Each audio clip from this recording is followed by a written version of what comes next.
Kita memasuki pertemuan yang kelima ini ya. Oke, silakan.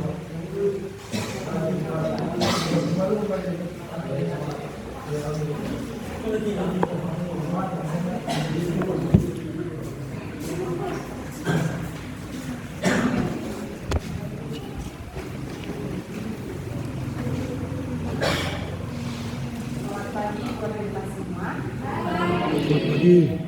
Kita bernyanyi dari kitab Beden nomor 372 ayat 1 sampai 3, boleh kita lihat di grup 1 dan 3.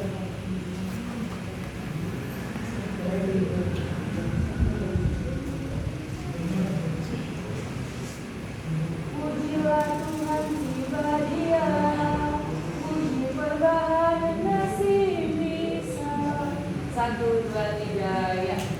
Pujilah Tuhan tiba Dia, puji perbahanan nasib bisa.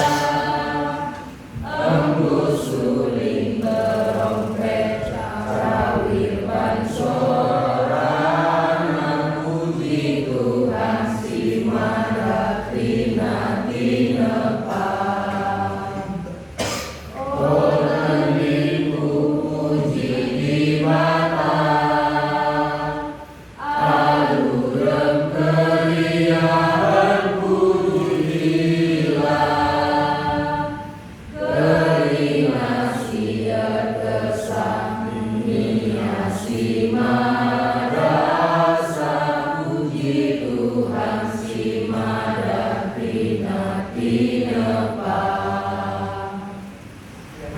Yang menjadi ayat harian pada kita pada hari ini tertulis dalam Lukas 1 ayat 50.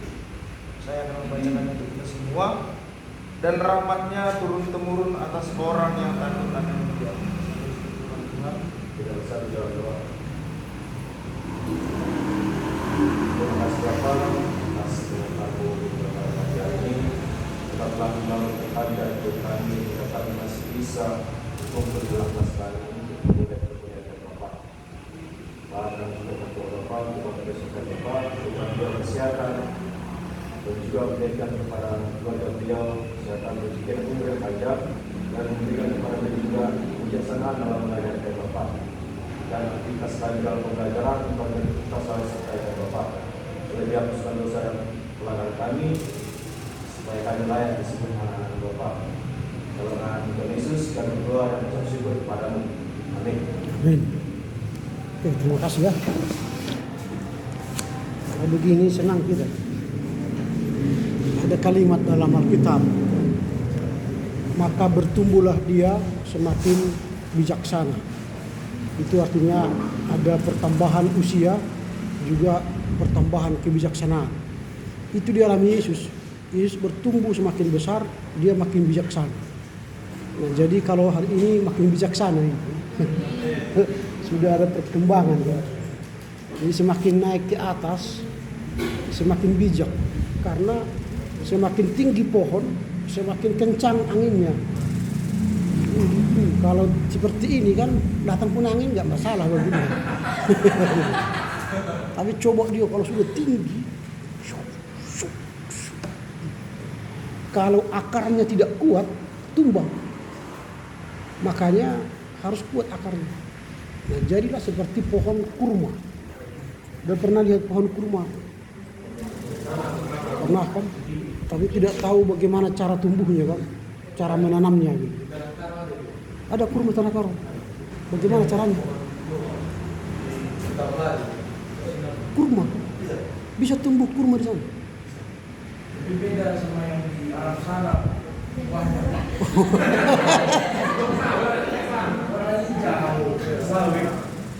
Oh, berarti kurma-kurmaan.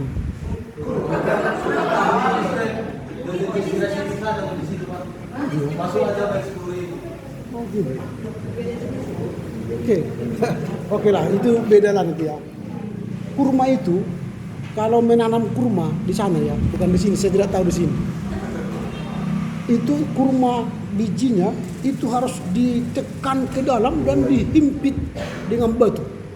dihimpit dengan batu. Supaya apa? Dia pertama mengakar ke bawah, mencari air. Di sana kan nggak ada air, gurun pasir kan. Jadi akarnya itu sampai dapat air. Setelah dia dapat air, baru dia bertumbuh ke atas. Jadi dia dihimpit, ditekan, sampai dia temukan air, baru dia bertumbuh. Itu sebab Paulus berkata, berakar dan bertumbuh, lalu berbuah. Jadi artinya begini, semakin tambah usia kalian, kalian semakin berakar. Semakin tingkat 4 harus berakar ke dalam sampai temukan air hidup itu. Nah tadi sudah baca firman kan, berarti sudah temukan air hidup kan? Akulah air hidup kata Yesus kan, firman itu. Lalu setelah dia temu air, maka dia bertumbuh, makin bijak dan akhirnya berbuah. Jangan hanya di kelas ini, maksudnya seperti ini. Di mana-mana pun harus seperti itu, di rumah, di gereja, di masyarakat. Nah makin tingkat semester berapa sekarang? Semester 7. Oh udah mau tamat ya? Artinya kalian semakin terlihat dari buahnya. Jangan sudah semester 7 sikapnya tidak ada bedanya dengan semester 1. Nah itu makanya minggu yang lalu saya tambah tahun supaya kalian sadar gitu. Sudah semester 7 kalian gitu. Baiklah. Saya panggillah nama-nama kalian ya. Aigren, sorry.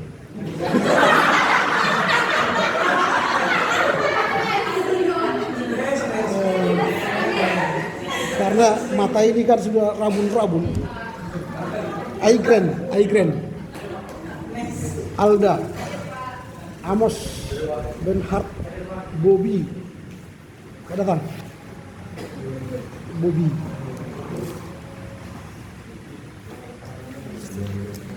Oke, Dina, Elizabeth, Fitdes, Frank Heid ya, Francie, sakit.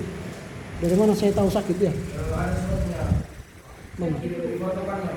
Di mana? Di saya, kirim ke grup kita, Pak.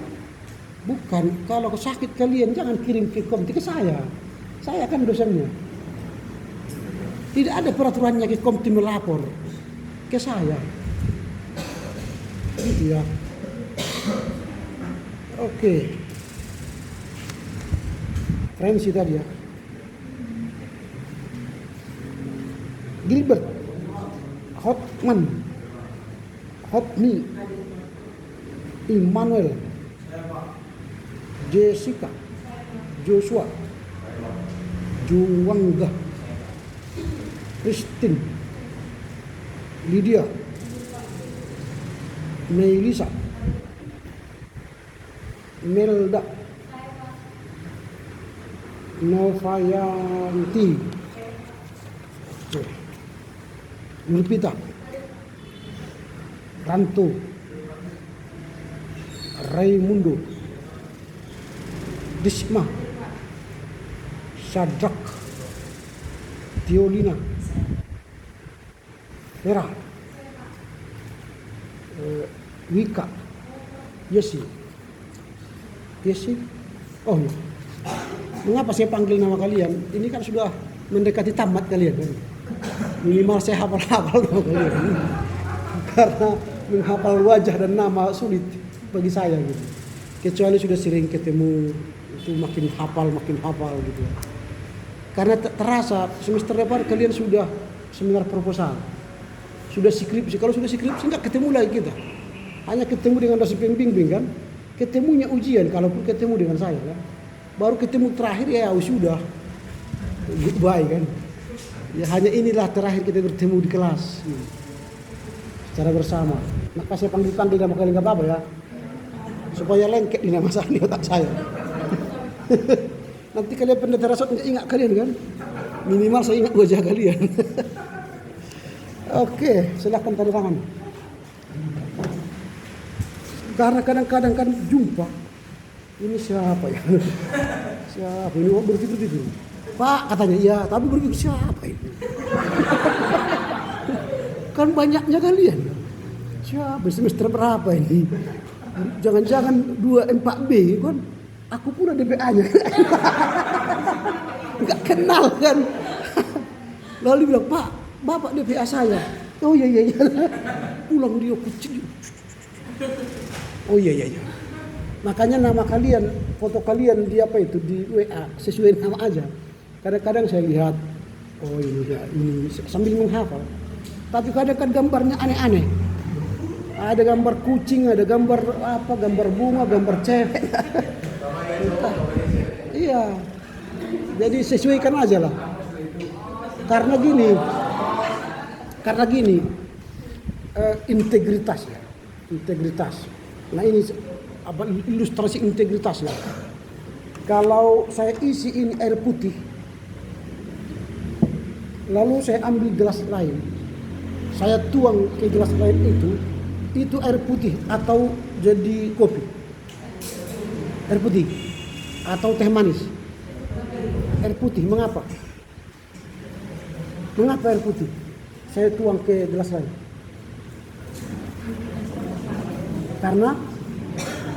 Karena sama, dari sini kan air putih, saya tuang tetap air putih.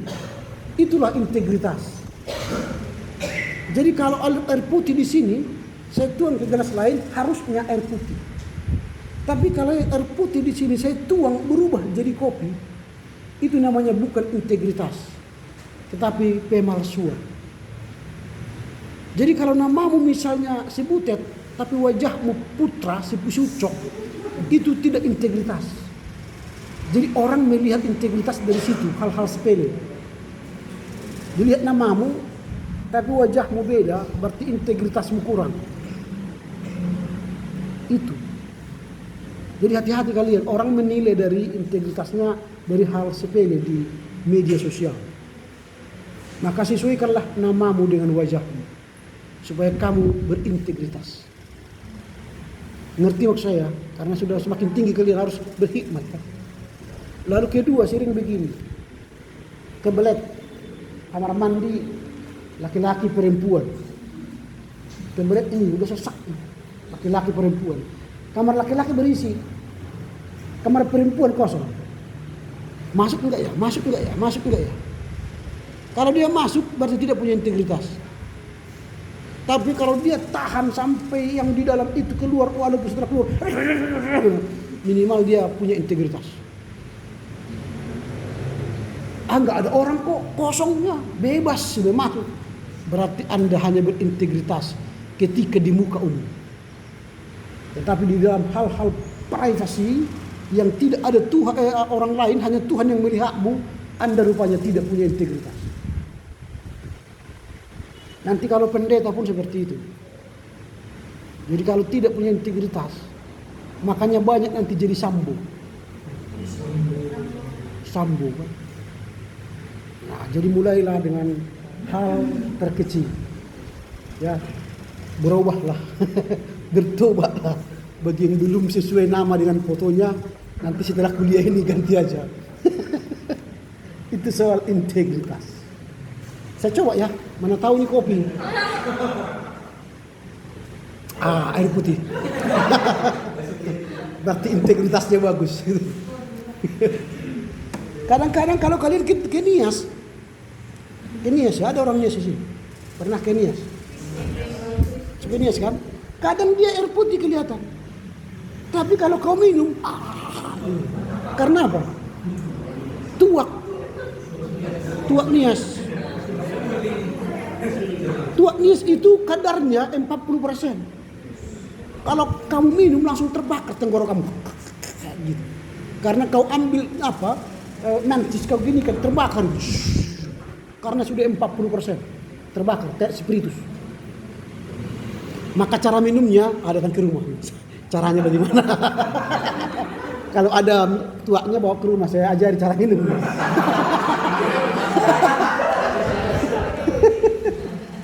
Jadi cara minumnya ialah beli Sprite atau Coke, campur sedikit.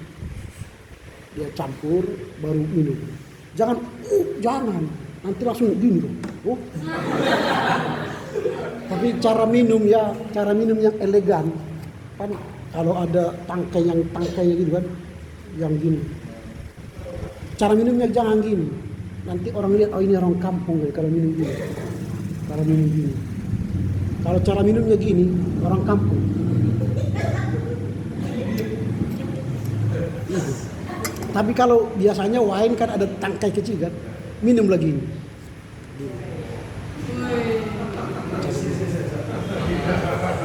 Lalu jangan langsung minum, itu pun orang kampung. Tapi coba gini.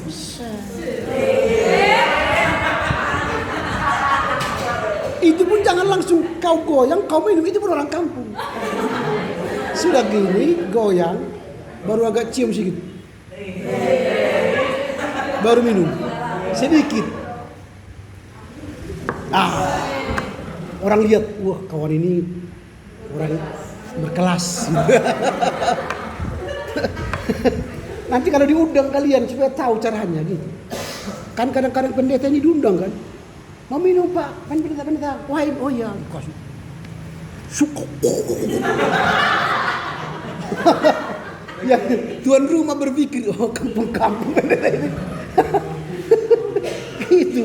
Aturan dikasih 500.000 dikurangi. Jadi 250.000. Kampung-kampung kan. Tapi kalau juang kalian begini, wah gimana kabar? Sehat ya? Wah keren. Teman ini begitu kan? Nah itu. Tapi kalau tidak seperti ini dia kan? Kan tidak semua orang punya gelas wine. Seperti ini. Jangan minum begini. Ini sudah ada tangkainya tapi minum gini. Orang kampung-kampung juga. Tetap pegang dia, tapi jangan gini. Tapi gini. Baru goyang lagi. Baru minum. Oke lah, itu tips ya. Kok lari ke sana tadi ya? Oke, gara-gara ini. Bagus ya. Oke, sekarang kita masuk pada pembahasan sejarah Indonesia. Sejarah. Ini gimana?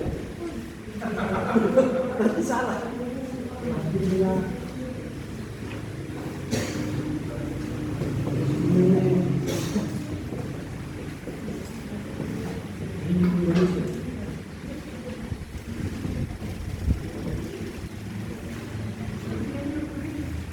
Oke, kita akan bahas ini sebuah topik yang menarik. Minggu yang lalu saya sudah sampaikan bagaimana lahirnya sejarah Okumene internasional. Dimulai dengan lahirnya konferensi penginjilan sedunia 1910, lalu lahirlah WCC 23 Agustus 1948. Dan tidak hanya WCC yang gerakan Okumene di dunia, ada banyak sekali yang mungkin nanti kalian baca-baca bagaimana gerakan Okumene di dunia itu lahir. Ya. Tidak hanya WCC, tapi ada banyak lagi gerakan-gerakan Okumene lain yang bisa kalian dalami di internasional.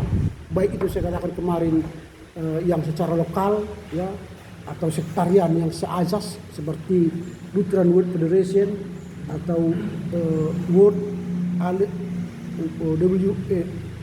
Alliance Council of Reform, gereja-gereja yang sealiran Calvin, ada juga gereja perkembangan gereja-gereja baptis di seluruh dunia, Bala Keselamatan, ada juga gereja-gereja Presbyterian, dan masih banyak itu. Ada juga volunteer movement yang kita pelajari, ada YMCA, Young Men Christian Association. Ini nanti lahirnya GMKI, dimulai dari Young Men Christian Association. Ada juga World Federation of Christian Students, WFCS. Itu juga gerakan-gerakan Okumene. Ada lagi International Missionary Council, kemarin sudah kita bahas, IMC, dan WCC dan sebagainya, banyak itu.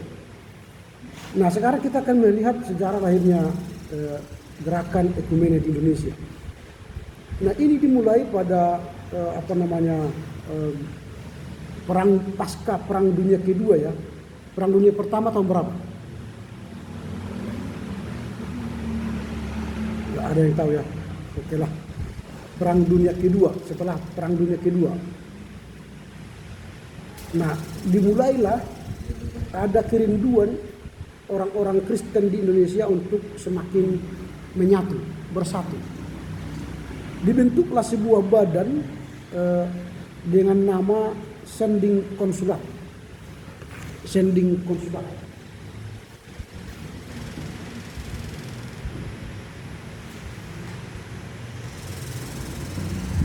Sending Konsulat atau Badan Sending. Ini Belanda yang membentuk. Waktu itu setelah Perang Dunia Kedua tahun 1942, Perang Dunia Kedua kan 1942, mulailah ada gerakan nasionalisme oleh Belanda pada tahun 1945, membentuklah Sending Konsulat atau Badan Sending. Ini Badan Sending.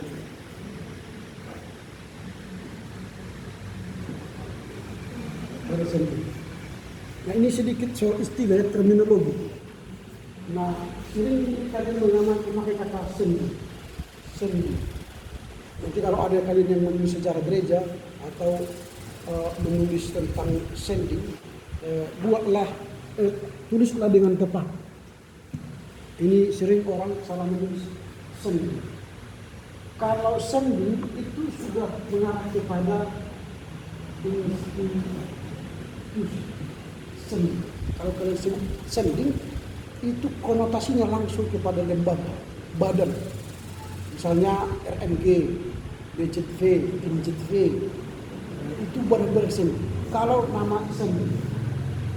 Tapi kalau disebut dengan sendeling, itu lebih kepada nama orang atau saja misionaris. Sendeling yang datang ke Tanah Batak, itu orang. Tapi kalau sending yang datang ke Tanah Batak, itu lembaga. Itu ya. Jadi sendeling dengan sending. Nah, sama seperti juga kalau kalian menulis gereja dengan gereja. Apa bedanya ini? Ya pastinya.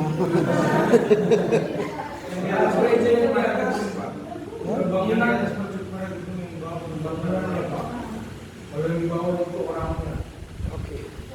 Jadi benar ya. Jadi kalau kalian menulis gereja huruf kecil pada diri. Tapi kalau gereja kepada gereja besar itu orang. Jadi hati-hati kalian menulis gereja. Sama dengan ini hanya terminologi ya, karena saya sudah menulis supaya nanti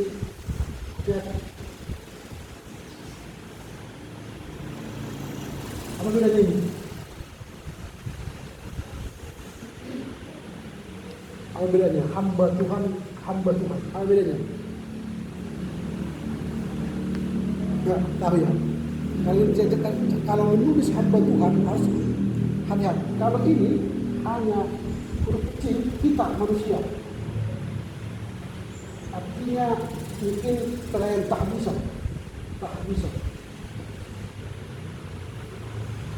Atau masyarakat pokoknya manusia lah. Ya.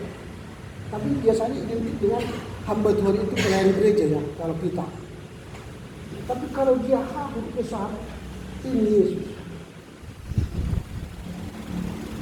Hamba Tuhan, huruf besar. Kalau kalian buat hamba Tuhan, huruf besar, itu Yesus. Karena Yesus adalah dulo tuteu.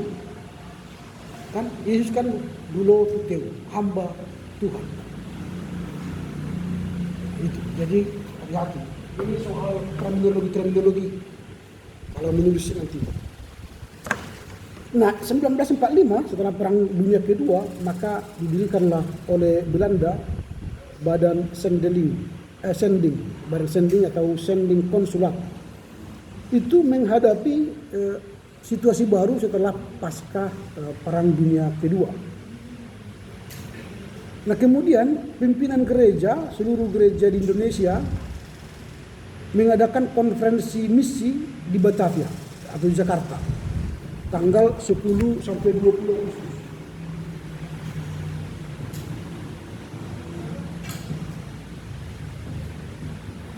Setelah berdiri ini ya, maka tanggal 10-20 Agustus di Batavia, masih Batavia namanya waktu itu, pimpinan-pimpinan gereja Kristen yang ada di Indonesia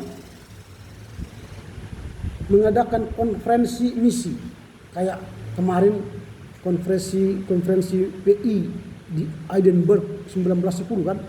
Ini mereka mengadakan konferensi misi karena belum ada waktu itu lembaga ekumene kan, masih konferensi misi. Sending itu kan misi.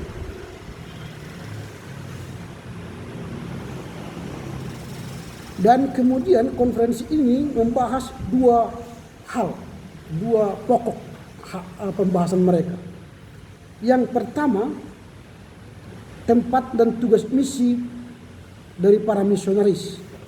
Jadi di sini mereka membahas dua hal. Yang pertama soal tempat misi para misionaris.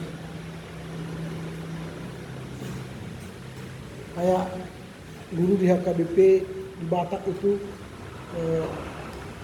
sidanglah utusan sendiri RMG dan RMLO, lalu mereka bagi tempat misi itu di mana. Satu ke arah selatan, satu ke arah utara, dibagi tempat misi para sendiri itu. Itu yang pertama. Yang kedua, rencana untuk mendirikan suatu badan ekumene.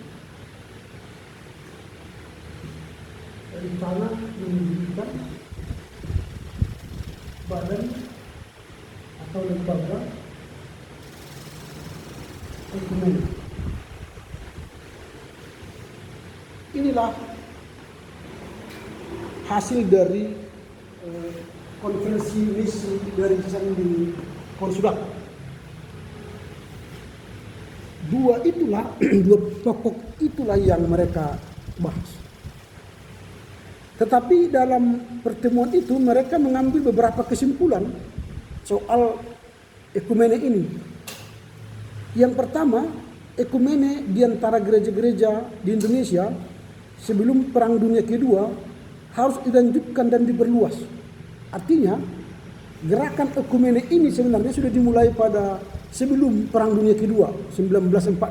Sebelum 1942, gerakan ekumene itu sudah ada.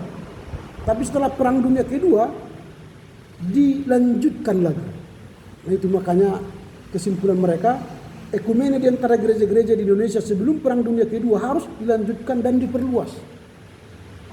Jadi tidak hanya pada beberapa gereja, tapi kepada seluruh gereja.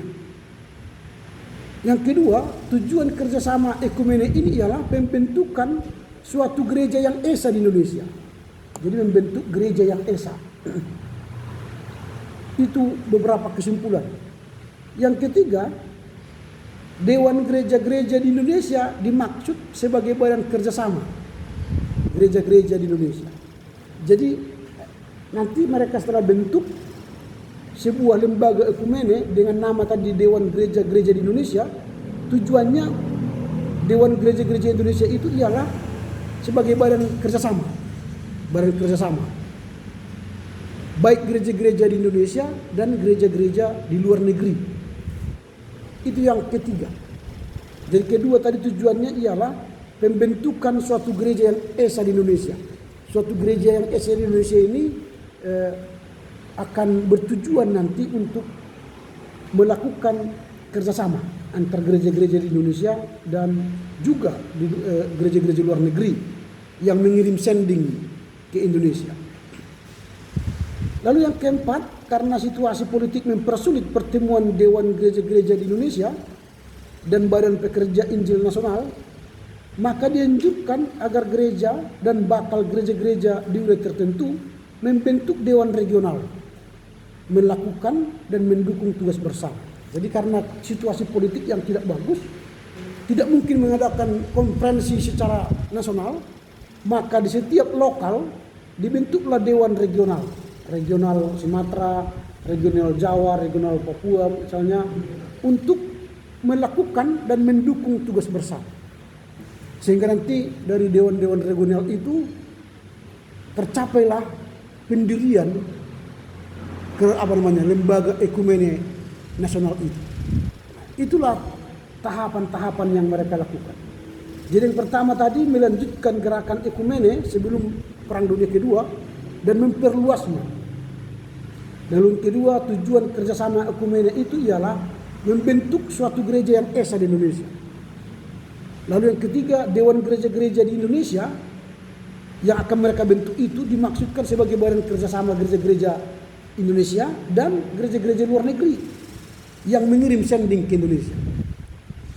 Baru yang keempat, karena situasi politik, maka dewan gereja-gereja di Indonesia dianjurkan dimulai dari regional. Di regional itu melakukan dan mendukung tugas bersama. Nah, kira-kira itulah hasil daripada konferensi misi 10 sampai 20 Agustus 1946. Nah, setelah konferensi itu, maksudnya itu 10 sampai 20 Agustus 1946, pada bulan Maret 47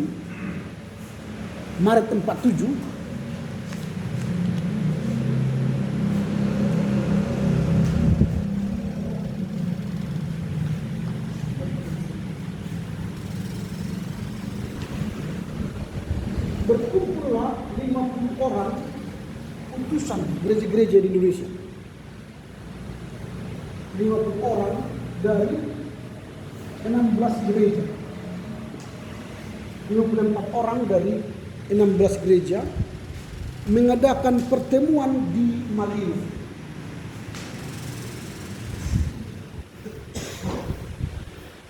Malino itu di daerah Makassar.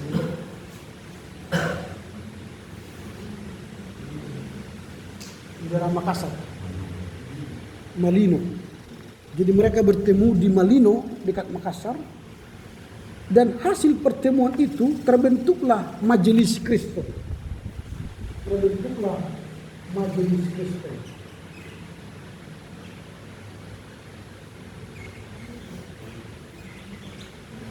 Majelis Kristen.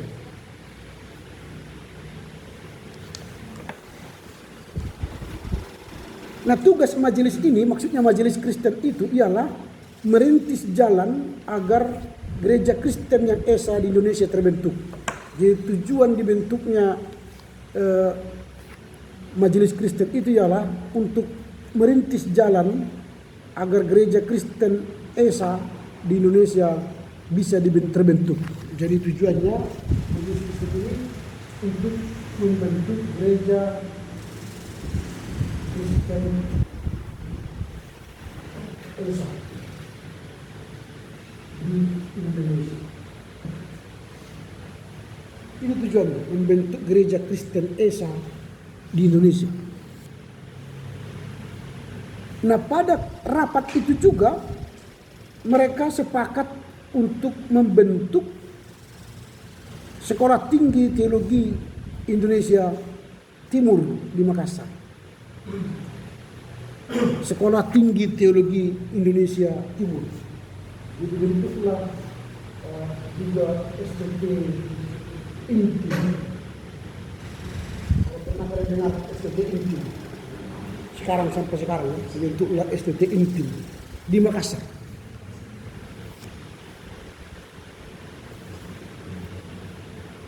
Inilah persidangan Maret 47. Nah, selanjutnya dilakukan lagi pertemuan pada November 49.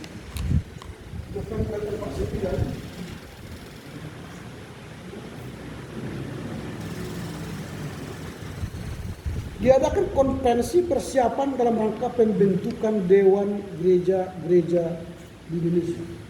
Ini dibentuk dalam rangka persiapan pembentukan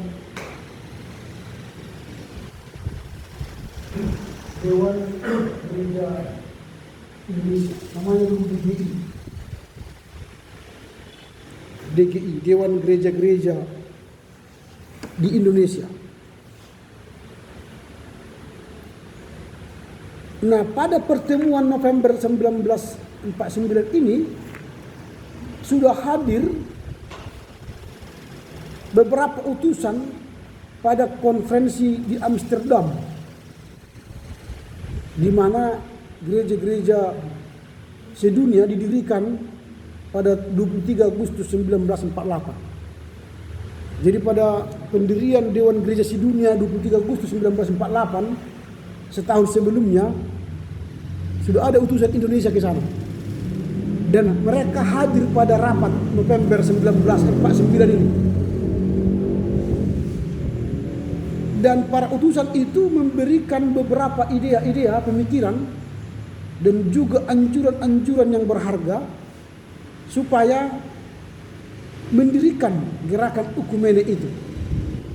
Bukan karena dimotivasi oleh nasionalisme, tetapi karena kesadaran akan kesatuan Kristiani sebagai tubuh Kristus. Jadi utusan Indonesia yang datang ke Amsterdam dalam rangka mendirikan Dewan Gereja Sedunia itu memberikan nasihat, anjuran supaya mendirikan gerakan Oekumene di Indonesia dengan dasar bukan karena nasionalisme, tetapi dasarnya ialah karena kesatuan Kristiani dalam tubuh Kristus. Jadi DGI itu berdiri bukan karena nasionalisme, tapi karena kesatuan Kristiani dalam tubuh Kristus. Jadi supaya kalian tahu nanti bahwa DGI berdiri bukan karena nasionalisme, tetapi karena kesatuan dalam tubuh Kristus. Nah, tujuan utama konferensi ini yang November 1949 untuk membentuk gereja Kristen yang esa di Indonesia. Coba lihat ya apa yang perkembangan ini. Ini membentuk gereja Kristen yang esa.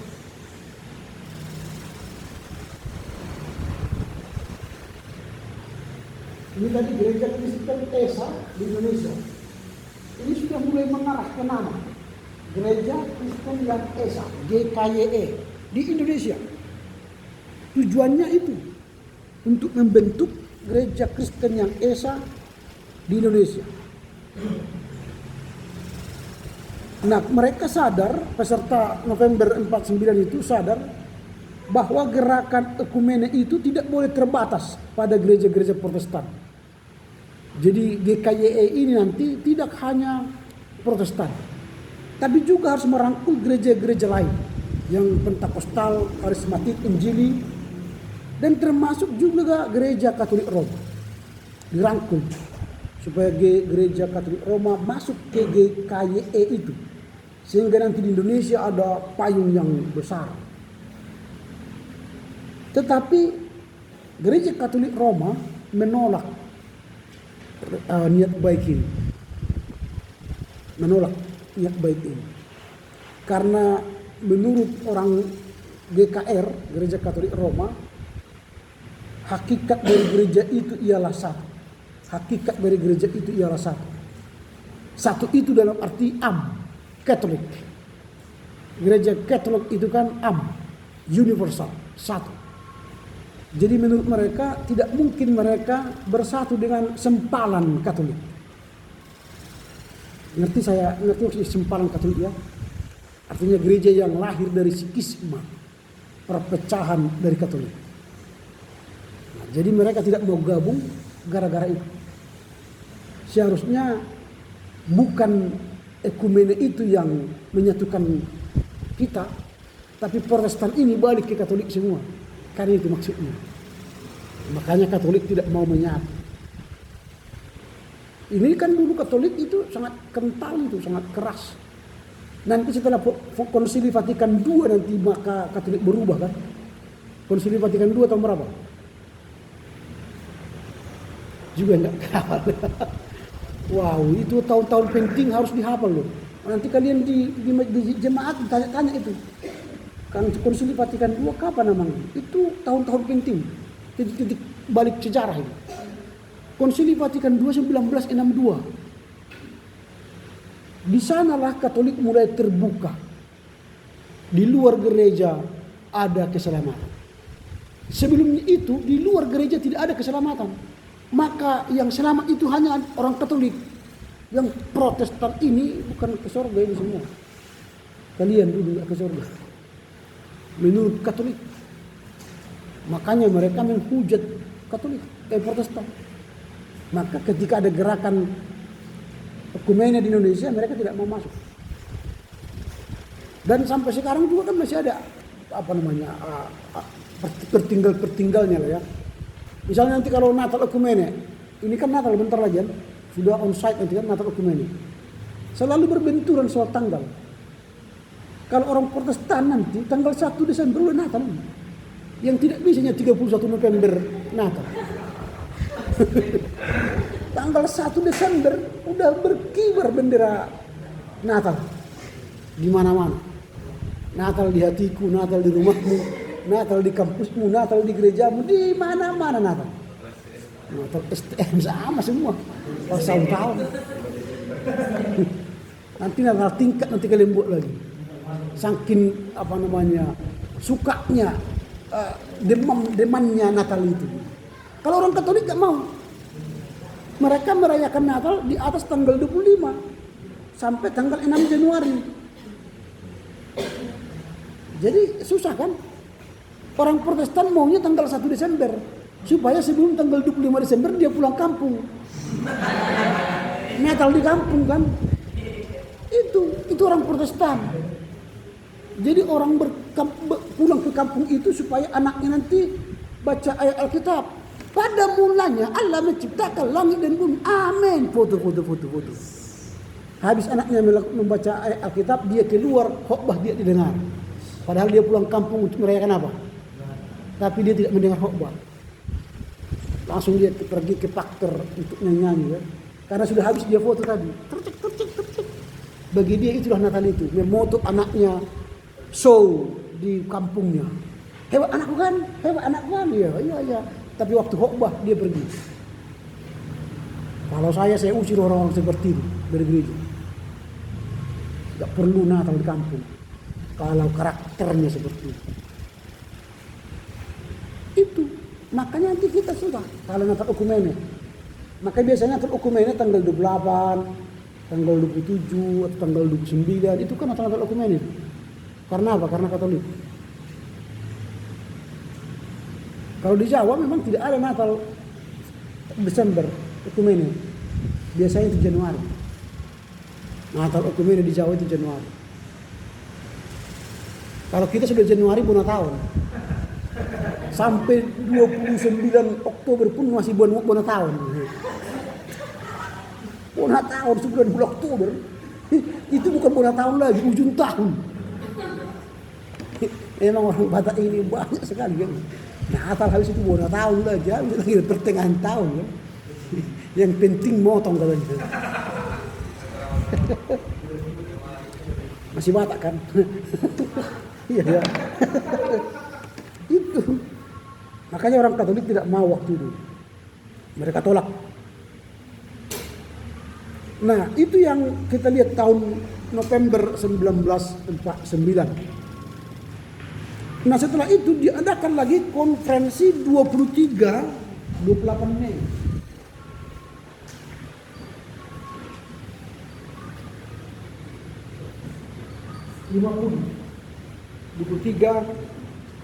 Mei 50 diadakan konferensi di STT Jakarta. Ini sudah mengambil tempat di STT Jakarta. Waktu itu masih STT Jakarta. Sekarang STFT ya. Sekolah Tinggi Teologi, Sekolah Tinggi Filsafat dan Teologi. Orang-orang itu sekarang berfilsafat, bukan berteologi lagi. Konferensi ini berhasil membentuk Dewan Gereja-Gereja di Indonesia. Nah, pada pertemuan konferensi 23-28 Mei 50, berdirilah secara resmi Dewan Gereja di Indonesia. Berdiri.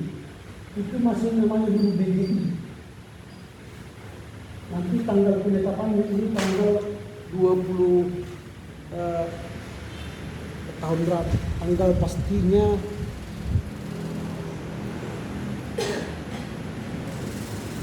...25 Mei. 25 Mei menjadi akhirnya DGI waktu itu.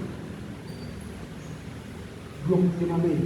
Dewan Gereja di Indonesia. Dewan namanya, Dewan. Anggotanya 27 gereja.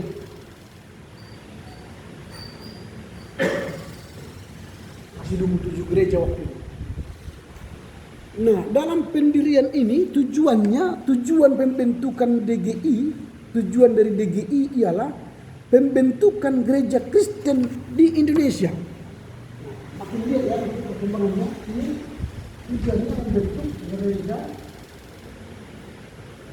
Kristen di Indonesia.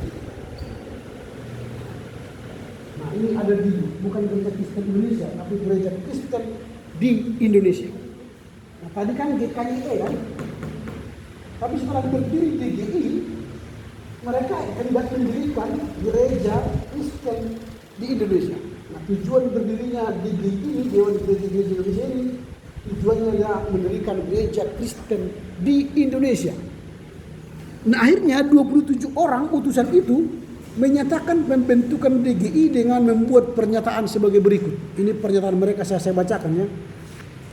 Nah, kami anggota-anggota konferensi pembentukan Dewan Gereja-Gereja di Indonesia mengumumkan dengan ini bahwa sekarang Dewan Gereja-Gereja di Indonesia telah diperdirikan.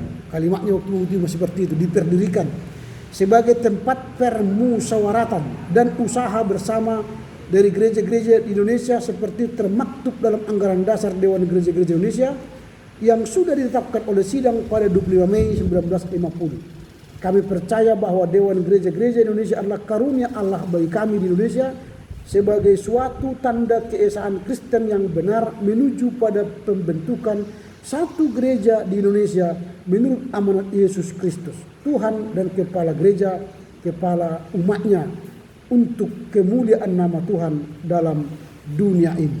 Nanti kalau kalian baca naskah aslinya ini masih oe ini. Oentek toehan dalam dunia ini. Tapi kan oe ulama. Gitu ya, itulah pernyataan mereka.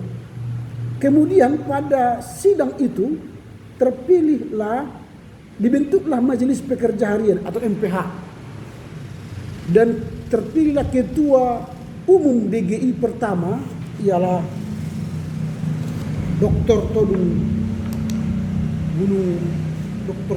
Sultan Gunung Mulia Harahap.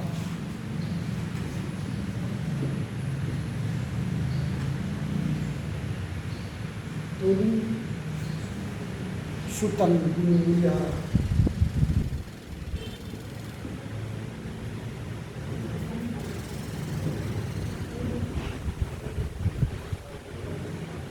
Dr. Todung Gunung Mulia Harahap. Inilah ketua DGI pertama, Dr. Todung Gunung Mulia Harahap. Nah, ini pernah dulu memberi pendidikan yang kedua setelah diajar Dewantara. Tapi sebentar. Setelah itu dia keluar dari pemerintahan karena dia di pemerintahan itu tidak becus. Lalu dia membangun Gerakan Ekumenik. Lalu dia membangun Universitas Kristen Indonesia, membangun STT Jakarta. Banyak yang dikerjakan dalam lembaga-lembaga pendidikan dan ekumenik. Akhirnya untuk menghargai dia dibuatlah badan penerbit Kristen namanya Gunung Mulia. Hanya mengabdikan namanya Gunung Mulia. Tapi ketika kita mengusulkan dia menjadi pahlawan nasional, kita mengalami banyak benturan.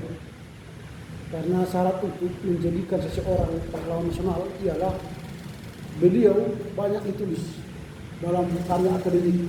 Misalnya ada orang yang menulis skripsi tentang Gunung Mulia Harahap atau tesis atau disertasi. Atau ada orang yang menulis buku tentang Todung Gunung Mulia Harahap. atau di kampungnya ada statue patung Gunung Mulia Harahap. Di Sidimpuan nggak ada patungnya.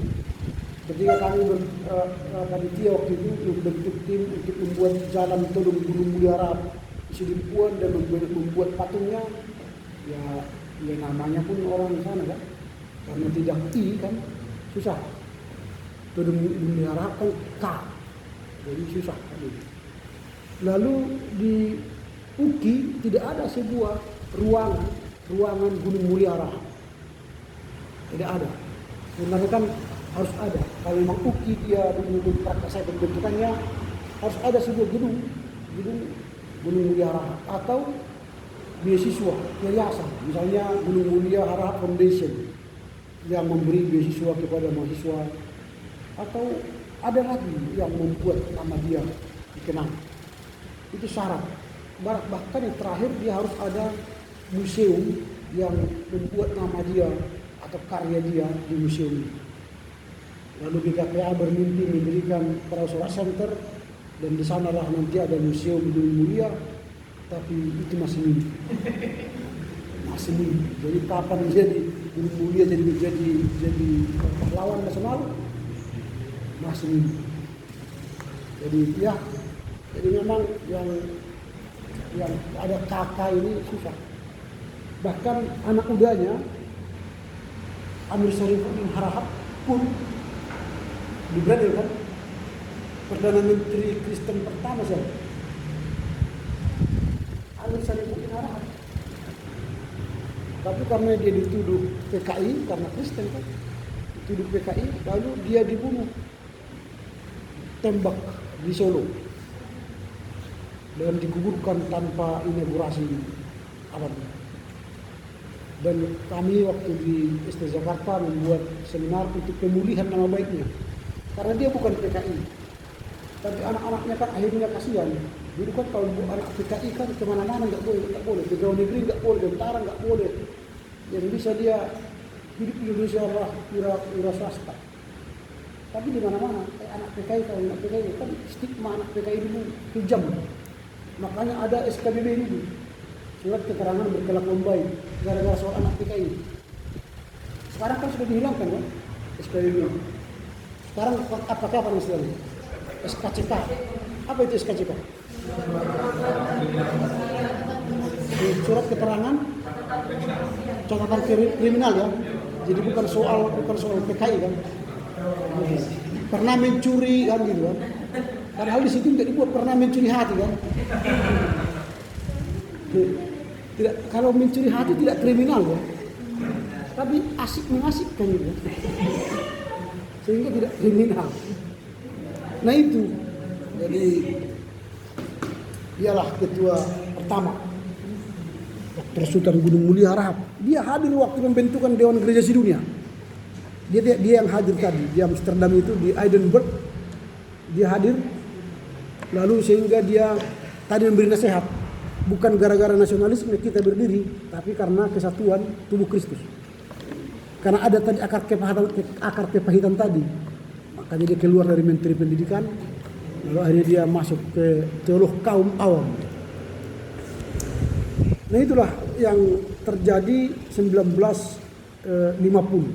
Maka tanggal ulang tahun PGI dikenang dengan 25 Mei 1950. Nah pada saat konferensi 1953 setelah berdiri ya 50 berdiri, diadakan lagi konferensi 53 tahun 53, maka kembali lagi pembangunan ini bukan lagi ini yang dibangun,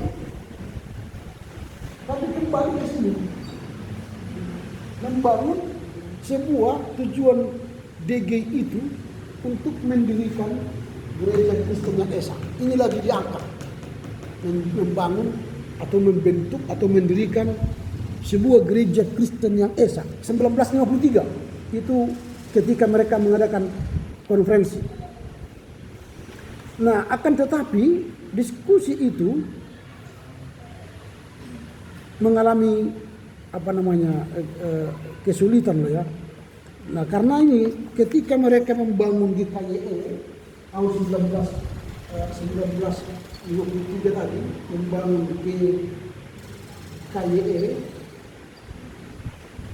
yang mereka inginkan dalam GKYE itu ialah pada konferensi 1953 mereka untuk membentuk satu gereja dalam satu pengakuan iman. Satu iman. Kemudian selain satu iman, satu pengakuan iman, satu aturan gereja.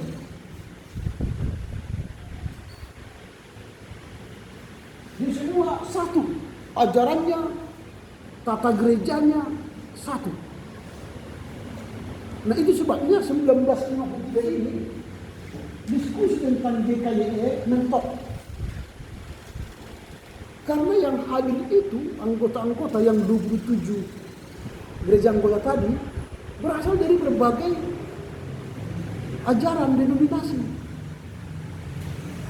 Mulai dari yang arus utama sampai kepada karismatik, Injili dan Pentakostal.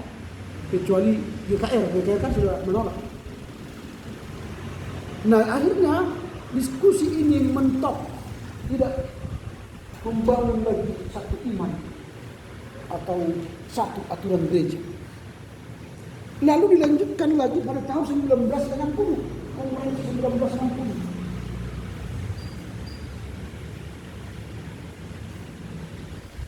Pada tahun 1960 mereka tidak lagi membahas secara nasional, tetapi kesatuan itu dimulai secara lokal.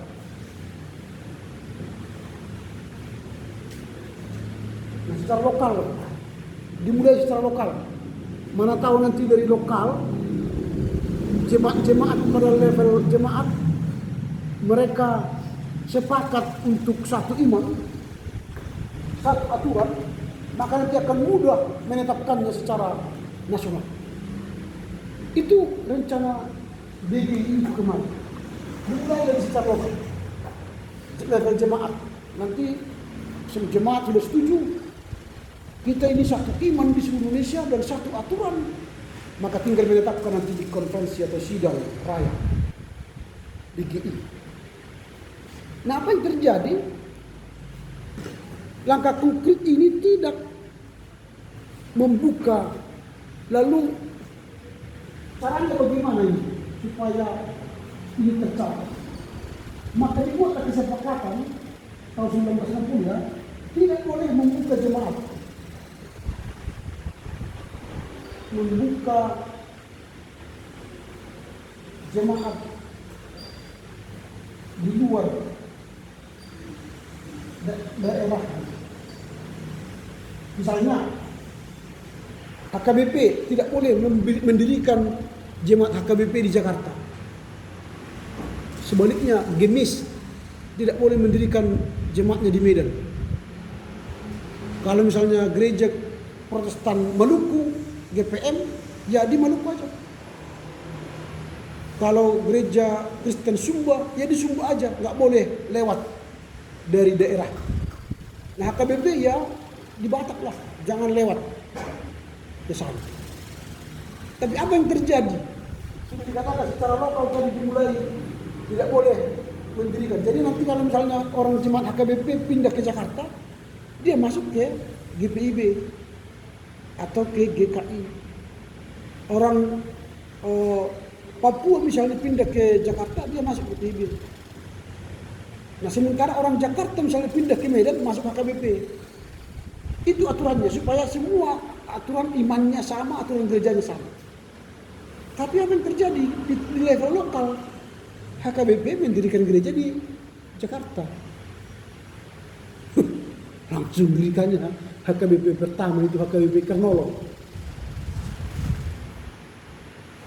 Nah, disitulah Amir Syarifuddin Harahap dibaptis setelah pulang dia dari Belanda di HKBP Kernolong. Itulah gereja tertua Batak di Jakarta. Mereka berikan. Jangankan dulu di HKBP, dulu di sini HKBP jangan mendirikan gereja di daerah Asahan, kan? Tidak boleh, karena di situ sudah ada Metodis. Tapi didirikan HKBP di sana gerejanya. perang lagi Metodis dengan KWP kan. Nah itu ada kesepakatan yang dilanggar. Nah dulu HKBP nggak boleh berdiri di Papua, berdiri di Sorong. Sekarang sudah berdiri di pusat kota ini itu Jayapura kan. Sekarang jangankan Indonesia, di luar negeri pun berdiri kan. Malaysia, Singapura, Jerman, dan di Amerika. Nah itu gagallah mimpi GKYE ini. Gara-gara kita tak mau secara lokal tadi menyepakati peraturan itu. Memang itulah yang terjadi kan. Lalu pada 1964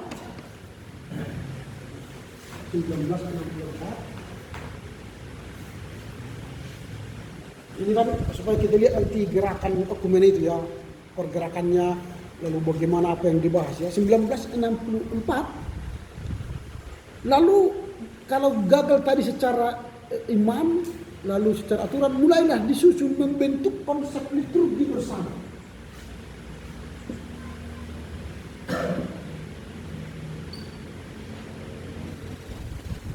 Semua ibadah di seluruh gereja, dewan gereja di Indonesia, liturginya sama. Nah, supaya tercapai GKYE ini, ya, liturginya sama. Tetapi ini juga gagal usaha membuat liturgi sama. Sebab para pengurus DGI sadar idealnya yang dimaksud dengan kesatuan bukan pengakuan iman dan suatu aturan liturgi yang seragam. Tetapi tujuan yang hendak dicapai ialah kesatuan dalam perbedaan. Muncul dari sini sebuah terminologi baru, kesatuan dalam perbedaan.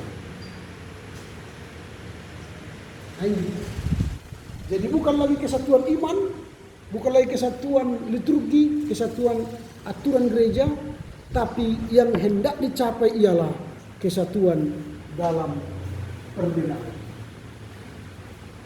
Jadi kalaupun berbeda-beda liturginya, berbeda aturan ajarannya, berbeda aturan gerejanya, tapi kita bersatu dalam DGI.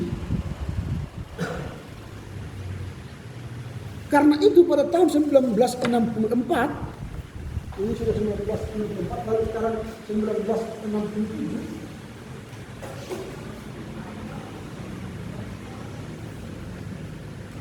dalam sidang raya ke-6 di Makassar,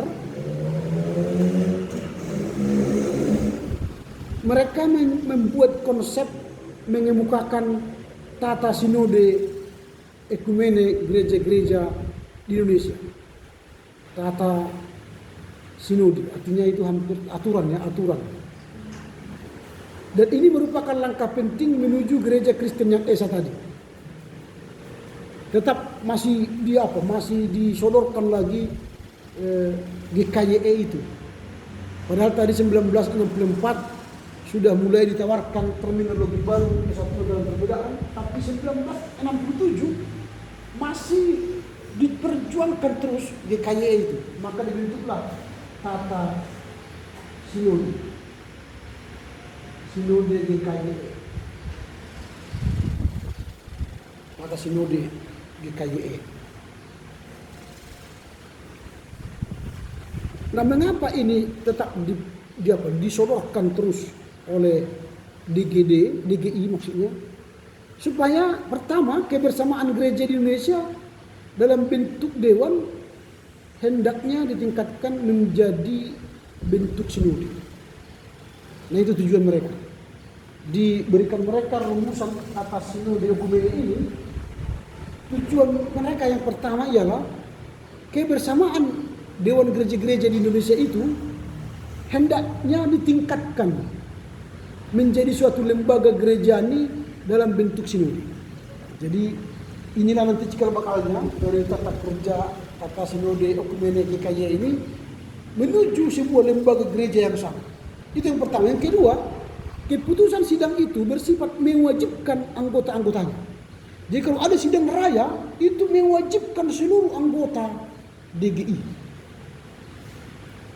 Itu keputusannya 1967. Yang ketiga, ajaran dan pengakuannya yang fundamental ialah sabda Allah, syahadat para rasul, pengakuan iman rasul maksudnya, dan pengertian bersama tentang iman. Itulah yang menjadi inti pokok dalam kesatuan itu, yaitu sabda Allah, pengakuan iman rasuli, dan pengertian bersama tentang iman. Pengertian bersama tentang iman. Tiga hal itulah yang akan dicapai oleh DGI. Nah, itu yang pertama tadi supaya meningkatkan menjadi sinode bersama. Kedua, keputusan setiap sidang raya itu dilakukan oleh gereja anggota. Dan yang ketiga, ajaran dan pengakuannya sabda Allah, pengakuan iman rasuli, dan pengertian iman bersama. Akan tetapi konsep ini pun ditolak oleh pleno. Nah, jadi sudah hari dicoba ini gagal, ini pun tetap gagal. Ini ditolak juga oleh pleno. Ketika sidang raya di Pematang Siantar,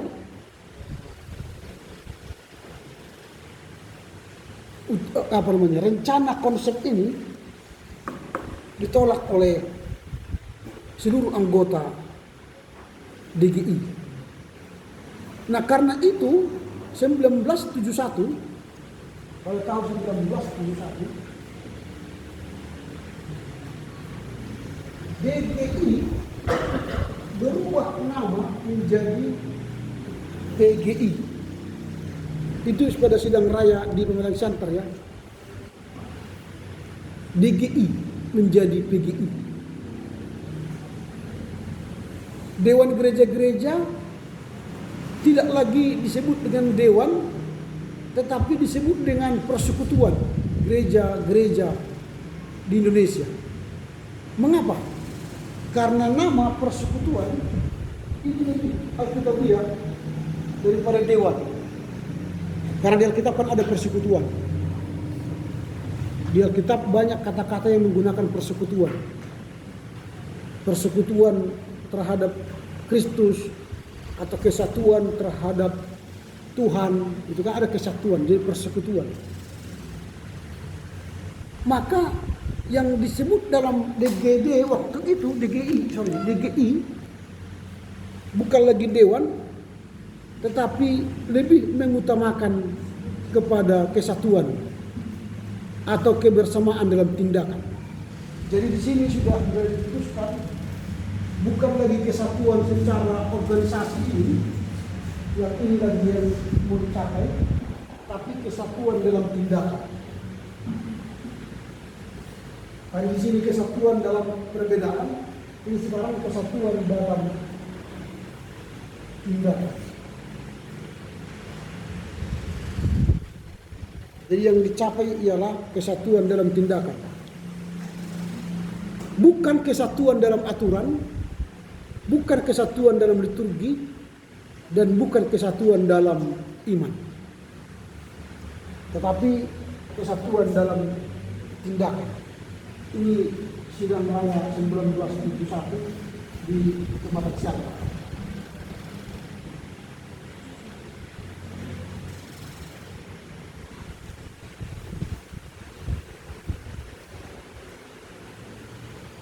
Nah, jadi yang dilihat dalam gerakan kemudian bahwa PGI, sekarang PGI ya, PGI mulai mewujudkan kesatuan dalam tindakan itu, ya, mewujudkan ini kesatuan dalam tindakan itu melalui sebuah dokumen, 5 dokumen keesaan gereja. Nah, 5 dokumen keesaan gereja itu diputuskan pada sidang raya ke-10 di Ambon. Sidang raya ke-10 di Ambon. Lahirlah 5 dokumen keesaan gereja. LDKG. 5 dokumen keesaan gereja.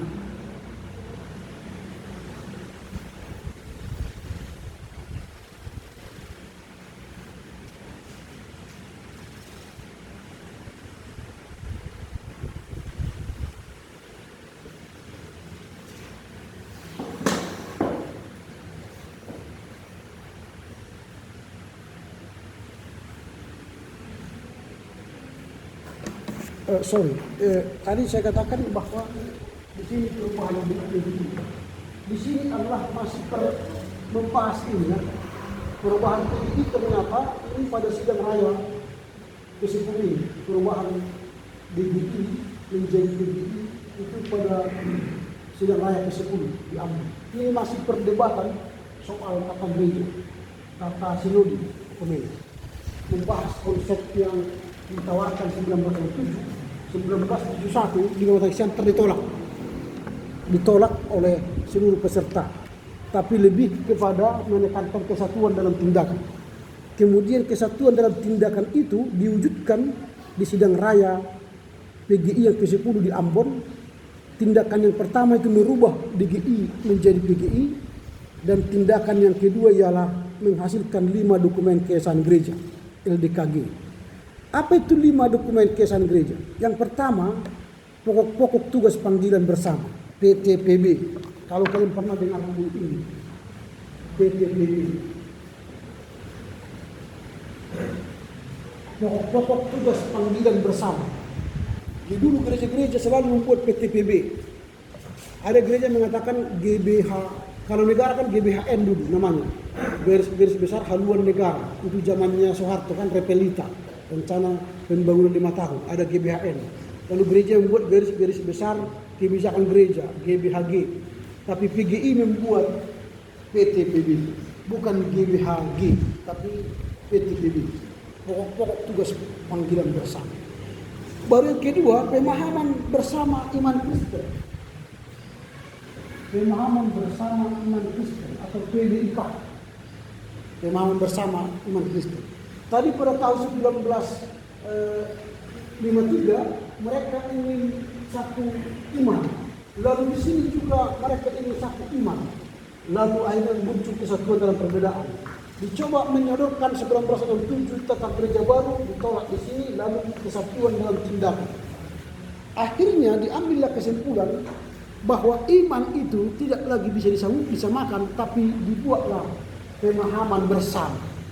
Jadi pemahaman bersama ini yang penting. Jadi bukan semua sama iman kita, tapi kita memahami iman bersama di seluruh Indonesia. Jadi kalau misalnya Pentakosta membaptis ulang, baptis selam, baptis celup atau baptis apapun itu tidak apa-apa. Tapi kita sudah pahami bersama cara mereka membaptis. Nah, kalau kita misalnya dipercik tidak apa-apa. Tapi kita sudah memahami bersama cara iman kita. Nah itu makanya terjadi pemahaman bersama. Itu yang bisa tercapai. Tidak bisa menyatukan semua ajaran seluruh Indonesia. Tapi yang bisa dikerjakan ialah pemahaman bersama. Lalu yang ketiga ialah PSMS. Kalau sudah paham bersama, maka terjadilah piagam saling mengakui, saling menghargai. PSM, SM. Piagam saling mengakui, saling menghargai. Apa artinya piagam saling mengakui, saling menghargai? Kalau sudah di Pentakosta dibaptis, itu setara sidi di kita. Maka kita tidak perlu lagi menyidikan mereka di gereja kita kalau mereka menjadi warga jemaat kita. Kalau sudah dibaptis di gereja kita, tidak perlu dibaptis lagi di gereja Pentakosta, harus mati. Karena kita sudah baptis ke dalam nama Allah Bapa, Putra, dan Roh Kudus. Kalau sudah dinikahkan di harismatik misalnya, itu kita akui. Dulu itu enggak dikeluarkan. Kalau kita sudah menikahkan di sini, di sana pun diakui sebagai pernikahan Kristen. Itu piagam saling mengakui, saling menghargai. Tapi yang sering terjadi adalah mereka tidak menghargai baptisan kita. Karena katanya baptisan percik itu sedikit kali airnya, maunya banyak. Jadi kalau hanya di sini dipercik, yang bertobat katanya hanya pikirannya. Kalau dompetnya nggak ikut bertobat, makanya persembahan kita sedikit. Karena tidak ikut diciduk kantongnya, semua itu. Hanya ini. Makanya kita orang-orang harus utama ini kalau berdebat sampai pagi siang malam duduk 4 jam terus berdebat. Kalau apalagi sidang sinode kan sampai 3 leher. Tapi bicara tanggung jawab, ya setiap orang kita dikumpul 1 juta. Ya aku ini kan rasa termiskin saya. Jemaat saya sedikit gitu, langsung urus diri. Kalau bicara tanggung jawab. Karena yang dibaptis katanya ininya. Jadi hanya pikirannya yang diberi. Berdebat. Kalau berdebat teologi, tengoklah kalian sermon, perhobas atau sermon penetua kan. Tegang leher kan ketika bicara firman Tuhan kan. Begini. Menurut Markus ini tapi ketika habis itu masuklah kita bicara pelayanan ya. Siapa yang hari minggu depan jadi penerima tamu? Saya sibuk begini. Siapa yang beragenda? Saya sibuk begini. Tapi ketika tadi bahas firman, waduh, sampai kelihatan ini seolah-olah dia profesor doktor kan. Dan bicara aktualisasi diri, gak ada yang mau. Makanya dulu saya ketika pendekar Rasul, saya ubah, tidak mau bahas lama-lama firman Tuhan. Lebih banyak bahas soal masalah jemaah. Siapa penatua yang belum kunjungi jemaahnya? Ada yang perlu akan jemaahmu, kau sudah pergi ke jemaahmu, tuntut dia. Begini Pak Pendeta, begini. Kau udah pergi, belum tidak? Buat jadwal. Satu sintua kan misalnya 10 kakak. Buat jadwal. Hari Senin kau mengunjungi ini, hari Selasa kau mengunjungi ini, hari Rabu kau setiap sermon panggil. Kau udah pergi ke sini, kau udah pergi. Makanya takut dia kalau sermon kan. Gak ada lagi ketegang leher kan. Karena saya tanya, apa kerjamu 1 minggu? Kau kerjamu apa? Karena sering sermon itu sidang pendeta kan. Jadi petua menyidang pendeta sejak minggu. Kenapa ini pendeta? Apanya ini? Pendeta ini bagaimana? Pendeta macam apa kau? Waduh, setiap sermon pendeta jantungnya iya, makanya cepat tua, cepat ubanan, cepat keributmu. Hanya pikirkan jemaatmu. Makanya saya tidak mau mati gara-gara jemaat atau gara-gara pertua. Tanya tugas dia apa kerja kau? Apa kau bersama apa? Sudah kau apa ini? Wah, nggak sempat mendebat pendeta kan? Dia mau bertanya, kamu udah pergi kemana? Pilih mamang, kau kenapa nggak pergi? Jarak rumahku ke sana hanya 10 rumah, masa nggak bisa jalan kaki? Berapa anaknya? Sakit apa dia? Waduh, nggak sempat lagi berkutik. Nanti kalau pendeta kalian begitu aja kalian buat. Gak sempat lagi mereka mendakwa kita kan? Kita yang mendakwa mereka. Makanya kasih tugas, buat jadwal, atur. Kau berapa satu wilayahmu? 20 jadwal. Bulan ini kau ini terus jauh bagi dia. Apa enggak gemetaran dia menerimanya? Baru setiap saya bertanya, kau sudah kesini pergi ke rumah ini? Sudah, contoh. Ke sini belum. Ini belum ya. Nanti masuk jauh minggu depan lagi nih. Diulang lagi. Apa enggak jantungan dia? Dia yang jantungan kan, kita enggak. Kita panjang umur karena datang bersiul-siul. Mereka yang datang jantungan, bawa roster kan. Checklist mana? Kau udah pergi ke rumah Supoltak? Belum. Nanti bulan depan ya, Supoltak lagi. Kau sama si Piltik udah contoh. Si Piltik berapa anaknya? Perpanjang lagi kan. Kuliah di mana ini? Makin bingung dia kan. Seharusnya udah kuliah ini, usianya kan 19. Ini kuliah seharusnya ini. Amang tahu? Enggak. Nanti tanya ya. Apa enggak keteteran mereka kan? Karena tidak kita kasihnya pekerjaannya, maka karena tidak ada pekerjaan mereka, tanya pekerjaan kita balik. Kemana ya Pak Pendeta? Masa hanya makan tidur kerjamu katanya. Kau digaji dari jemaat ini. Wah, makin begini jantung kita kan. Lihat muka mereka pun masam kan. Wah, kapan enggak mati kawan ini? Jangan buat gitu. Buat kerjanya. Biar takut dia lihat kita kan. Bukan takut artinya kan pertua itu kan mitra kerja pendeta. Tapi sekarang pertua itu menjadi momok bagi pendeta. Ketakutan kita gara-garanya. Seharusnya dokter, kalau datang dokter visit ke rumah sakit, apa kerja suster? Sebelum dokter tiba, dia sudah cek tensi. Iya kan? Dia sudah pastikan pasien itu makan obat. Dia pastikan ruangan bagus. Disapu bersih, dipel. Ketika dokter datang bersih. Ya kalau dokter datang, suster di mana jalannya? Di depan. Mempersiapkan jalannya dokter. Lalu dia katakan, gimana? Kamu bagaimana kabarmu? Sehat kan? Sudah, ya, nanti ya, suntik ya, suntik. Yang nyuntik siapa? Perawat, bukan dokter. Kita datang ke jemaat, kita begini. Sudah ditulis apa? Nyanyian, belum Pak Pendeta. Kita lagi nafas. Kita yang nulis. Sudah datang sentuh ini, belum. Enggak ada yang barang enggak. Pendeta lagi bersiap. Jadi kita jadi pembantu sintua. Terbalik kan? Padahal sebenarnya pertua itu sintua itu pembantu pendeta. Ini jadi pendeta pembantu sintua. Lalu berkhotbah kalian. Saya berkhotbah di altar. Lihat ini berdiri semua. Jadi yang melap altar ini apa namanya di tempat pengkhotbah itu jubah kita yang gini-gini. Dan jubah kan besar. Saudara-saudara, bersih. Habis kita khotbah bersih dia. Tapi jubah kita kotor. Karena nggak pernah dibersihkan. Tapi coba perawat. Sebelum dokter datang kan disuruh pel. Keluarganya suruh keluar. Dokter mau datang, keluar. Harus bersih. Kita datang, kita ke gereja. Masih disintai ayam. Masih kotor semua. Jadi pendeta lagi yang nyapu. Pendeta lagi yang bersihkan. Ini nanti kalian alami. Buatlah nanti SOP. Sebelum hari Minggu gereja disapu, altar disapu, dibersihkan. Pastikan harus bersih. Sehingga datang jemaat seperti tadi. Wow, keren kan? Ada ini. Semangat mengajar kan? Karena lihat bunga ini, wah keren kan gitu kan? Tapi coba di sini ada kotoran, ngajarnya pun jadi sorak-sorak.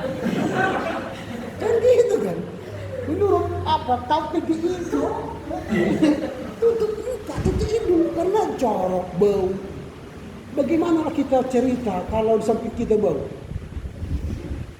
Yang bagaimana kabarmu yang kali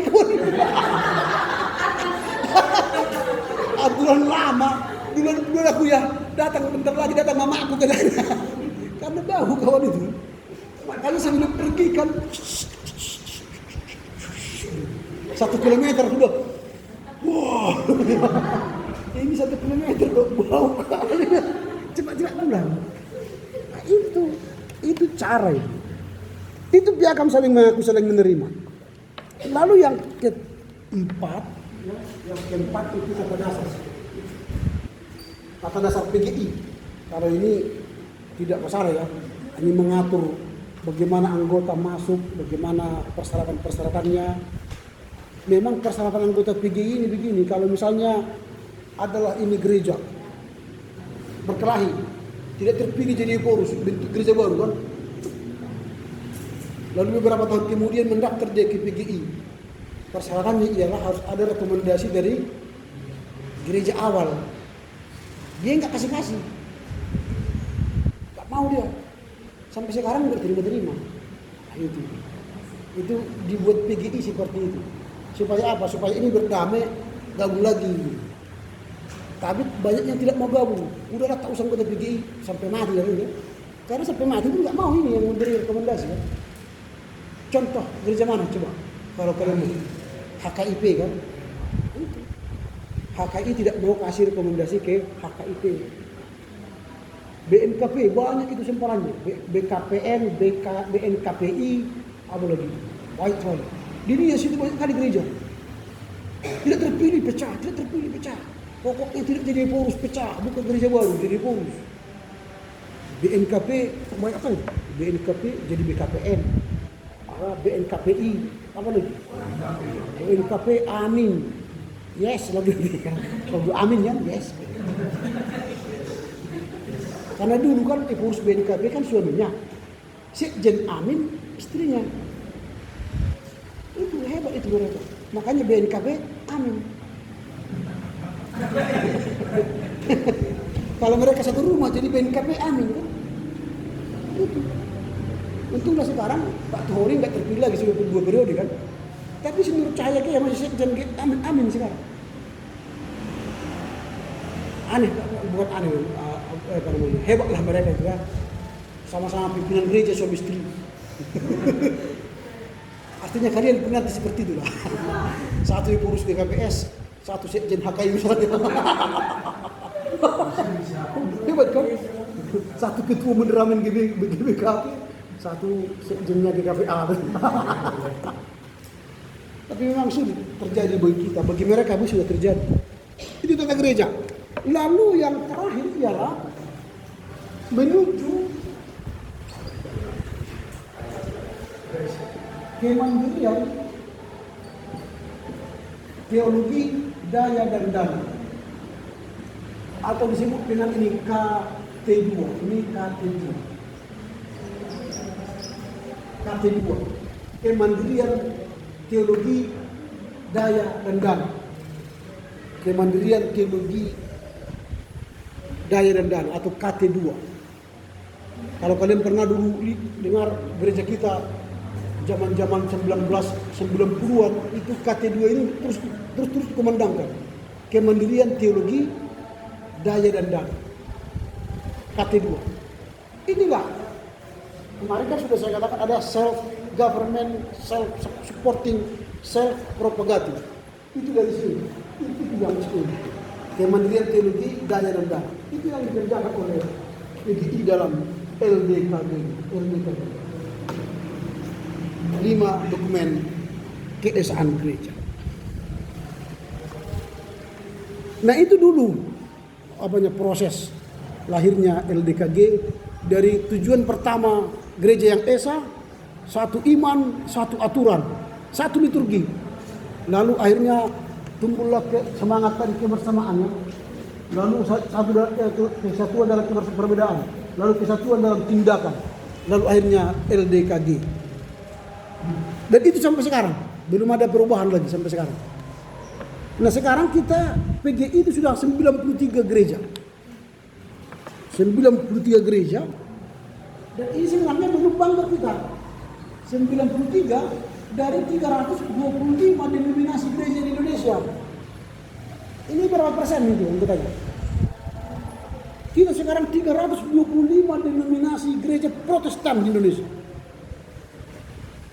Kita anggotanya 93.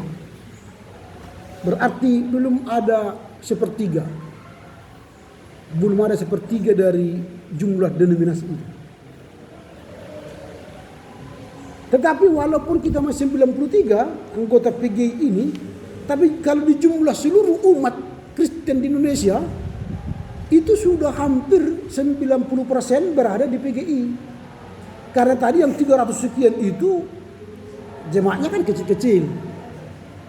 Ada gereja Tuhan di Indonesia, gereja penyebar Injil, gereja kecil kan satu sinode. Itu pokoknya bentuk sinode baru. Tadi seperti tadi pecah bentuk sinode baru, pecah bentuk sinode baru. Itu kalau dihimpun ya lebih banyak, semua mereka tergabung di PGI.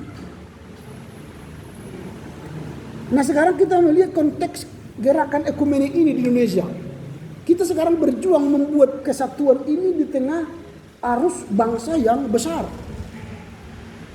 Kalau kita lihat sensus penduduk 2010, orang Kristen itu masih berada pada 9,87%. Ini orang Kristen di Indonesia.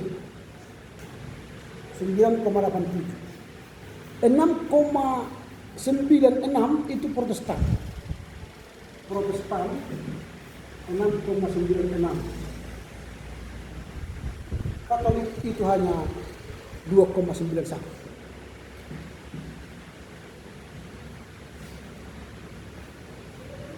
Itu keadaan kita. Lalu kalau misalnya kita hanya 6,96% yang Protestan tadi, dan itu yang 6,9% itu tidak semua PGI ya.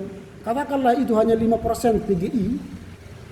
Dan bagaimana kita menggarami jutaan Indonesia, penduduk Indonesia. Kalau kita katakanlah 10% ya, berarti kan 90% lainnya itu agama mayoritas Islam.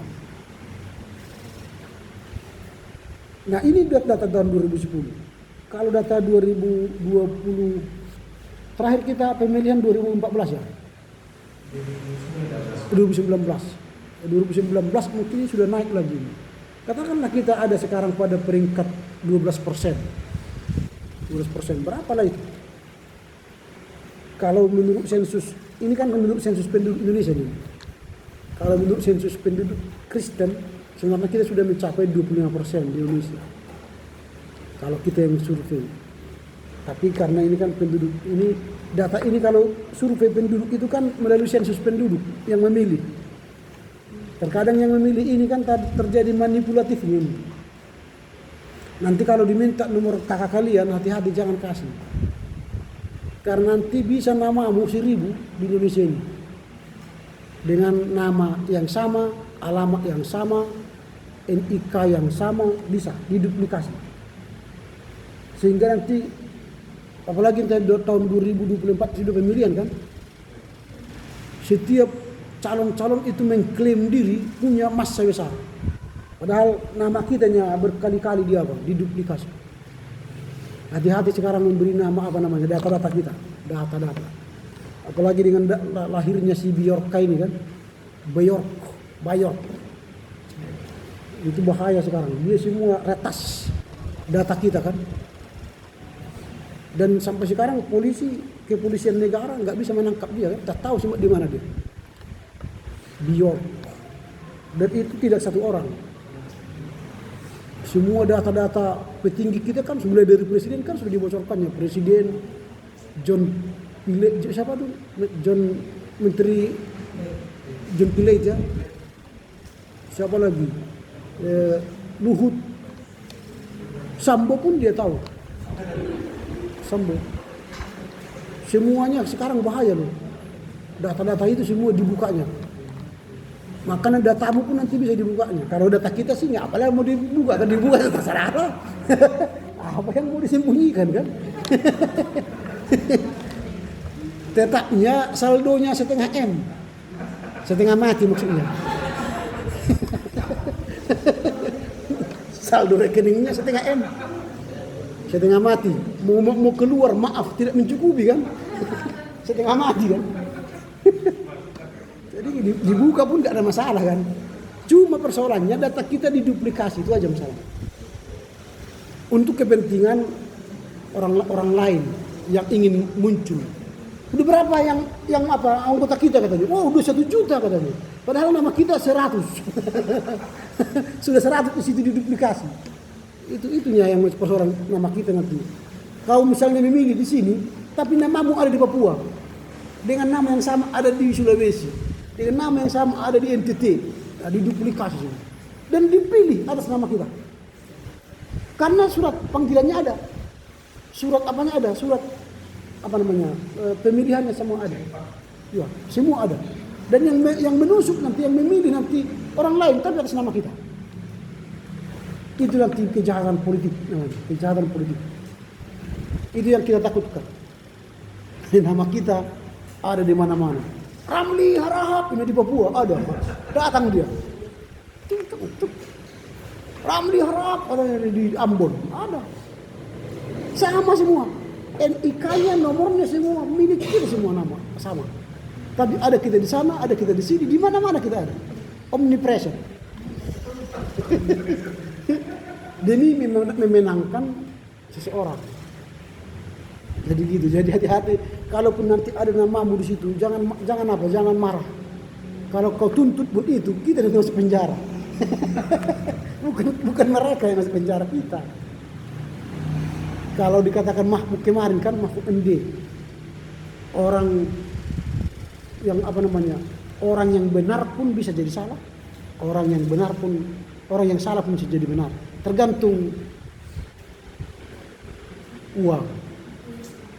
Makanya sekarang manusia sekarang takut miskin. Karena apa? Kalau miskin tidak bisa membayar jaksa, pengadilan dan sebagainya. Lebih baik katanya kaya. walaupun dengan cara apapun. Kalau kaya di penjara enak, kamarnya bisa pilih. Penjara mana di Sukamiskin, tapi AC, kamar mandi dalam. Bisa bawa orang ke dalam, bisa bawa wanita ke dalam, bisa bawa narkoba ke dalam. Itu tergantung. Kalau ada uang itu. Tapi kalau miskin, tidak dites, tidak disekap gitu. Di lorong gelap sampai mati kan. Itu makanya orang takut miskin sekarang. Maunya dia kaya. Coba lah kan 151 triliun kan. Data untuk apa itu? Satgas sus. 151 triliun. Kalau dikasih ke kita 1 T aja pun udah aman kan dunia ini kan. Tahu 1 T, 1 M aja. Tapi yang dikasih kita tadi setengah M. Setengah mati. Baru sadar dia. Oke lah, sampai di sini dulu. Ada pertanyaan sebelum itu? Ya, silakan.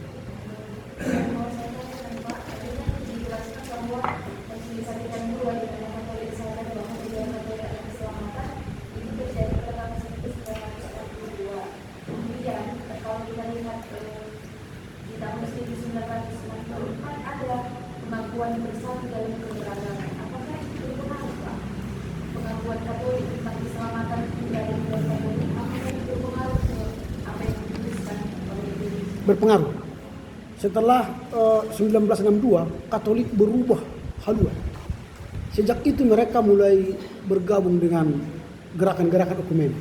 Dulu tidak mau Natal ekumenik, sama sekali. Tidak mau. Sekarang mereka mau, tapi itu tadi dengan syarat-syarat tadi, tidak boleh merayakan Natal di atas, di bawah tanggal 25. Harus tanggal 25 ke atas. Mereka masuk gabung, tapi tetap mengalami persoalan. Tapi di beberapa daerah mereka mengarah. Tanggal 1 Desember pun dibuat Natal ekumenik mau mereka. Tapi yang diutus nanti tidak pastor. Yang diutus nanti prodiakon. Ya, prodiakon atau sintua di kita. Tapi pastornya nggak mau karena melanggar sumpahnya. Gitu. Kalau mereka mengalah, pasti pastornya tidak. Tapi kalau lewat tanggal 25, lihat nanti pastornya datang. Gitu. Jadi semua nanti setelah 1962, semua berubah. Karena ini kan episkopal murni kan. Semua kan ensiklik paus.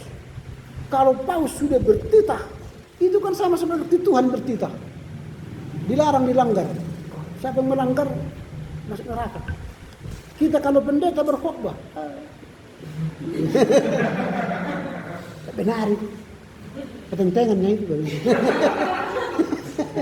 Gitu. Tapi coba pastor ngomong, nggak boleh jemaat melawan. Sampai kemarin saya katakan kan, kalaupun dia melakukan apa itu, ditutup habis itu. Ditutup habis. Kalau pastor misalnya punya affair dengan biarawati, ditutup habis itu sampai dia melahirkan. Setelah melahirkan nanti dijadikan lagi anak biara itu.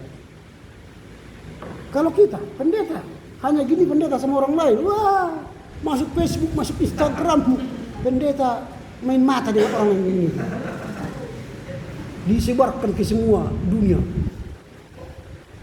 dan itu diulang-ulang, tidak ada pengampunan, diulang-ulang. Makanya sering berkelahi jemaat itu seperti itu. Pindah nanti pendeta A ke sini. Di situ dia kan melakukan kesalahan.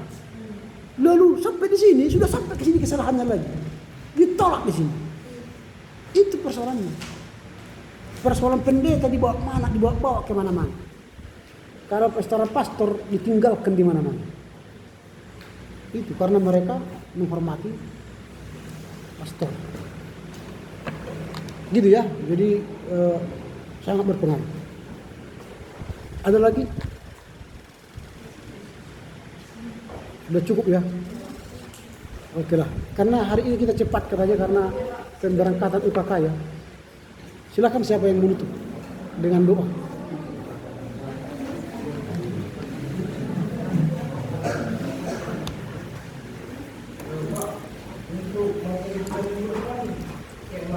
Ya, saya coba usahakan nanti selesai silabus ini sehingga Kalau bisa nanti ada yang laporan baca, kalau tidak nanti saya akan ceramah satu kali lagi minggu depan, lalu minggu depannya kita akan laporan baca.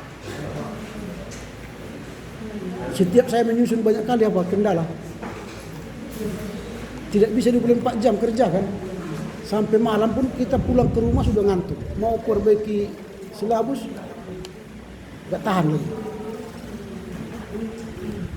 Oke, silakan.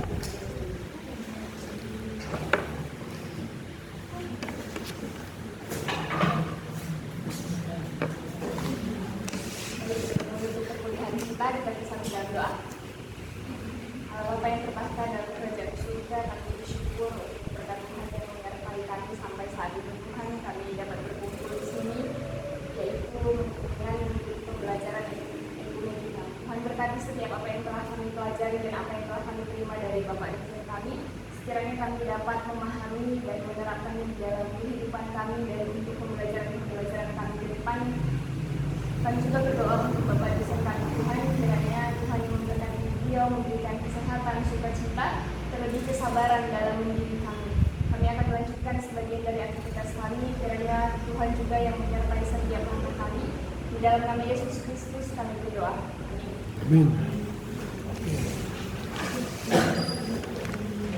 Terima kasih ya.